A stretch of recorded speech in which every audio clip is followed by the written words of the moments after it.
Қымбатты оқушы, біз енді Абайдың 41-ші, 42-ші, 44-ші қара сөздерінде айтылған ойды қысқаша айтып кеткіміз келеді.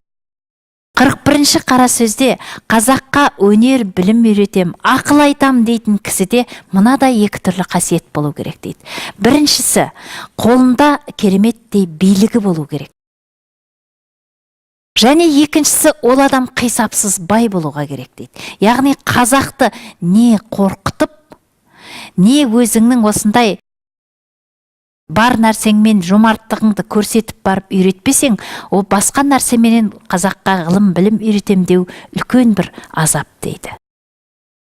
Ал 42-ші қара сөзінде қазақтың егер қолы бос болса, бүкіл жамандыққа әуес болатындығы міне осы нәрседен байланысты дейді. Егер ол сауда істесе, немесе жұмысы бар болса, оның осындай жаманшылық істеуге қолы тимеседі дейді ұлы ақын.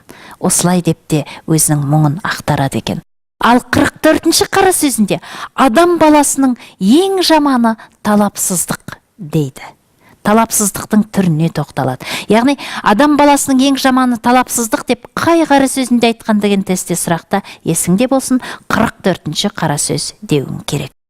Яғни Абай өзінің осы 45 қара сөзінің барлығында да өлеңде айтқан өзінің бүкіл ойын, өнегесін, тағылымын әрі қарай қара сөз түрінде, ғақлия түрінде жалғастырған екен.